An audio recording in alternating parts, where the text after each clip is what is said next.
இல்ல உச்சபட்சமா மைக்கெல்லாம் ஆஃப் பண்ணிட்டாங்க. உத்தரவு என்ன சொன்னாலும் கேட்க முடியல. நான் அப்புறமா என்னோட அசிஸ்டன்ட் தான் கேட்க வேண்டிய சூழல் இருக்கிறது.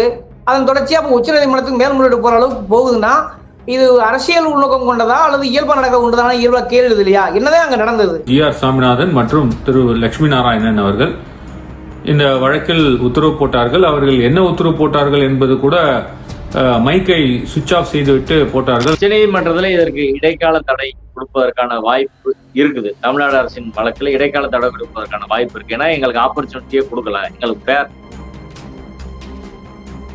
பிஜேபி வழக்கறிஞர் ஒரு கேஸ் போடுறாங்க, பாஜகல இருந்து ஒரு கேஸ் போடுறாங்க, ஸ்டேட் கவர்மெண்ட் டைம் கேட்கறாங்க.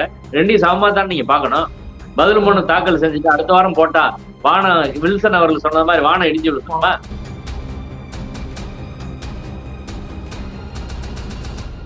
அடுத்த நாள் கூட போட மாட்டோம், கொஞ்சம் கூட டைம் கொடுக்க மாட்டோம், 4 மணிக்கு எடுத்து 6 மணிக்கு நாங்க உத்தரவு போடுவோம் அப்படின்னா அவசர கதியா விசாரிக்கிறது மக்களுக்கு சந்தேகத்தை உருவாக்காதான்.